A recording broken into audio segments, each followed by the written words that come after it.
Hello everyone, नमस्कार। Welcome back to day 7 of yoga for beginners program. आज हम focus करने वाले हैं बैलेंस एंड स्टेबिलिटी पर।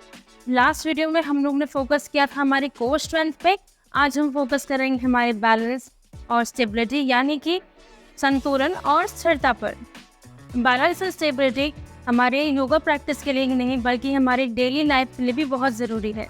जिस तरह से हम अपने वर्क और अपने लाइफ को बैलेंस करने के लिए कोशिश करते हैं, वैसे ही योगा प्रैक्टिस में हम अपने माइंड और बॉडी को बैलेंस करते हैं ताकि हमारे माइंड हमारे बॉडी के सारे ऑर्गन्स को और अच्छे से काम करने में हेल्प करे। इसके अलावा ये बैलेंसिंग आसन करने से आप अपने बॉडी को और स्ट्रॉन्ग बनाते हैं, आपकी मसल स्ट्रॉन्ग होती है, आपका जो कॉन्सेंट्रेशन है वो इम्प्रूव होता है। इसके अलावा आपके माइंड और बॉडी में एक अच्छा बैलेंस बनता है और आपकी बॉडी और अच्छे से काम कर पाती है। तो आज के इस सेशन में हम लोग स्टैंडिंग आसन करने वाले हैं जो आपकी बैलेंस और स्टेबिलिटी को इम्प्रूव करेगा। ध्यान रखिए, सबसे पहले योगा आसन शुरू करने से पहले आप ओम चैंटिंग करें, उसके बाद में जेंटल जॉइंट मूवमेंट्स, थोड़ी सी स्ट्रेचिंग करें और इसके बाद में ही ये सारे योगा आसन का अभ्यास शुरू करें। अगर आप ओम चैंटिंग और सूक्ष्म व्यायाम जेंटल जॉइंट मूवमेंट्स के बारे में जानना चाहते हैं तो मेरी पहली वीडियो को ज़रूर देखिए, उसका लिंक ऊपर मैं शेयर कर रही हूँ। चलिए आसन प्रैक्टिस शुरू करते हैं। अपने मैट पर खड़े हो जाइए, दोनों पैरों को मिला लीजिए, दोनों हाथ थाइस के बिल्कुल पास में रखें। हम धीरे से सांस भरते हुए दोनों हाथ एक दूसरे की तरफ उठाते हुए सर के ऊपर की तरफ ले जाएं। एक गहरा लंबा सांस लें, सांस छोड़ते हुए पैरों के पंजों पर आइए। अपने हील्स को ऊपर उठा लीजिए, जितना ऊपर की तरफ अपने हील्स को उठा सकते हैं उठाइए। पैरों से लेकर हाथों तक अच्छा सा खिंचाव दीजिए शरीर को। ध्यान रखें, आगे भी गिरेंगे पीछे भी जाएंगे, लेकिन अगर अपना ध्यान एक जगह पर लगाने की कोशिश करेंगे तो आप बहुत अच्छे से बैलेंस बना सकते हैं। चेहरे पे एक स्माइल रखिए, कुछ सेकंड्स के लिए रुकिए, लगातार खींचते रहिए अपने शरीर को ऊपर की तरफ और धीरे से रिलैक्स कीजिए। ताड़ासन आपके शरीर को बहुत अच्छा खिंचाव देता है, आपकी हर एक मसल को खींचता है ताकि वहाँ पर ब्लड सर्कुलेशन इंप्रूव हो सके। ये उन लोगों के लिए बहुत बेनिफिशियल है, उन बच्चों के लिए भी बहुत बेनिफिशियल है जो अपनी हाइट बढ़ाना चाहते हैं। आप अपने बच्चों को भी ये आसन करवा सकते हैं ताकि उनकी हाइट इंक्रीज हो सके। चलिए, अब ताड़ासन के बाद हम लोग करेंगे पादहस्तासन स्टैंडिंग फॉरवर्ड बेंडिंग। इसमें करना क्या है, दोनों पैरों को मिलाना है, दोनों हाथ ऊपर की तरफ उठाते हैं ताड़ासन जैसे। अब सांस भरना है और अपनी कमर के निचले हिस्से से आगे की तरफ बढ़ते हुए कमर को आगे की तरफ पुश करना है। ध्यान रखिए, कमर को पीछे नहीं ले जाना, कमर को आगे की तरफ ले जाते हुए धीरे से नीचे की तरफ बढ़िए। अगर आप इतना जा पाते हैं तो भी ओके है, अगर आप नीचे जा पाते हैं तो बहुत बढ़िया। अब दोनों हाथों को जमीन पर लगाइए। अगर आप अपना सर अपने घुटने के पास नहीं लगा पाते हैं ऐसे, तो अपने पैरों को थोड़ा सा मोड़ें और धीरे से फिर नीचे जाने की कोशिश करें। लेकिन एक्चुअल में आपको हमेशा अपने पैरों को सीधा ही रखना है, ध्यान रखिएगा।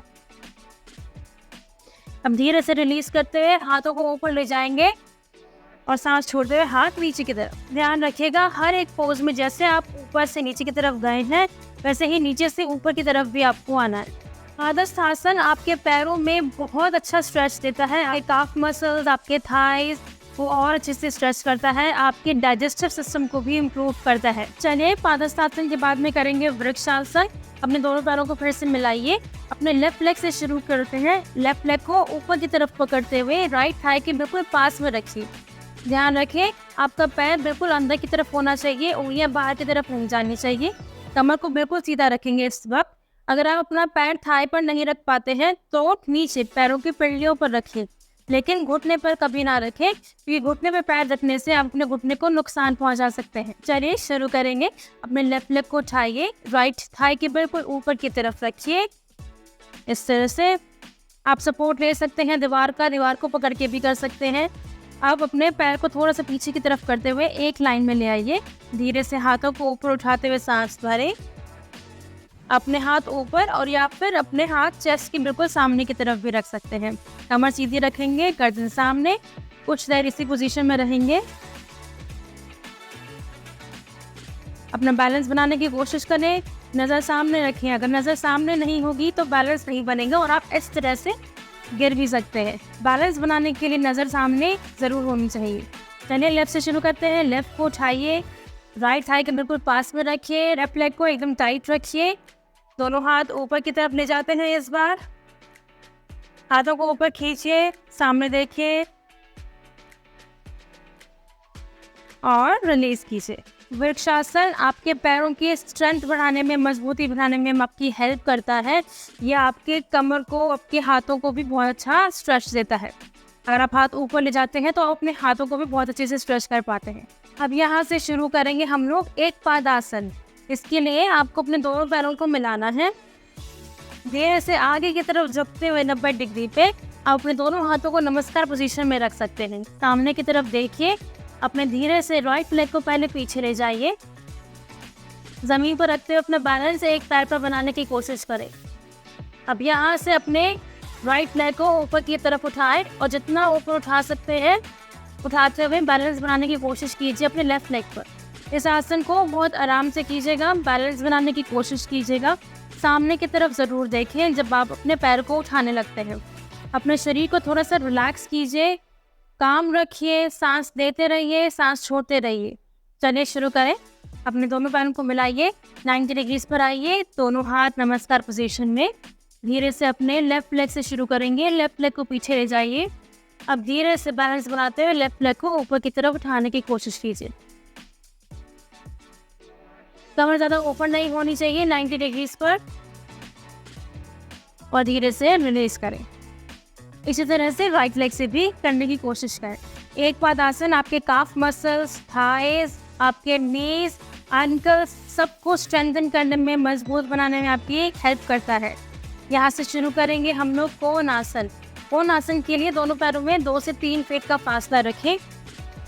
दोनों पैर सामने की तरफ, दोनों हाथों को अपने कंधों के बिल्कुल बराबर ले आइए। अब अपने अपर बॉडी को शिफ्ट करते हुए धीरे से नीचे की तरफ जाइए। अपने एंकल को पकड़ लीजिए और अपने लेफ्ट तरफ ऊपर देखिए।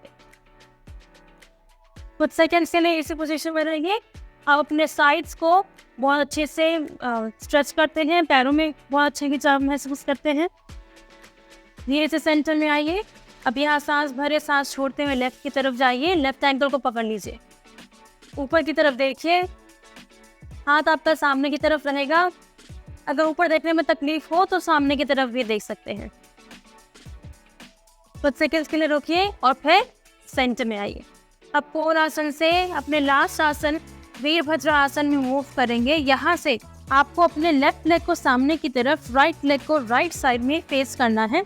अपने बॉडी को बिल्कुल सेंटर में रखिए, याद रखिए टेढ़ा नहीं जाना, बिल्कुल सेंटर में, दोनों हाथ कंधों के बिल्कुल बराबर। अब अपने राइट लेग पर नीचे की तरफ बैठना है आपने। ध्यान रखिए अगर आपका घुटना आगे की तरफ जा रहा है तो अपने लेफ्ट लेग को थोड़ा सा और पीछे ले जाइए। ठीक है, चलिए दोनों हाथ कंधों के बराबर, धीरे से नीचे बैठने की कोशिश करें। इस तरह से शरीर को सामने रखें और सिर्फ गर्दन को मूव करेंगे हम राइट साइड में। अपने राइट हैंड दाएं हाथ की तरफ देखें। धीरे से रिलीज करते हुए सेंटर में आइए। लेफ्ट साइड करते हैं। राइट लेग को सेंटर में पेश कीजिए, लेफ्ट लेग को लेफ्ट साइड में ले जाइए। दोनों हाथ फिर से आपके कंधों के बराबर। सांस भरना है, सांस छोड़ते हुए धीरे से नीचे जाइए। लेफ्ट राइट लेग को बिल्कुल सीधा रखिएगा, लेफ्ट लेग को मोड़ना है। अगर आगे जाए घुटना तो पैर थोड़ा सा पीछे कर लीजिए। चलिए धीरे से लेफ्ट हैंड की तरफ देखिए।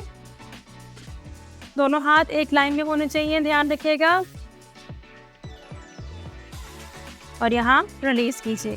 वीरभद्र आसन आप दीवार के सहारे भी कर सकते हैं। अगर आप ऐसे नहीं खड़े हो पाते तो बिल्कुल दीवार के पास आ जाइए।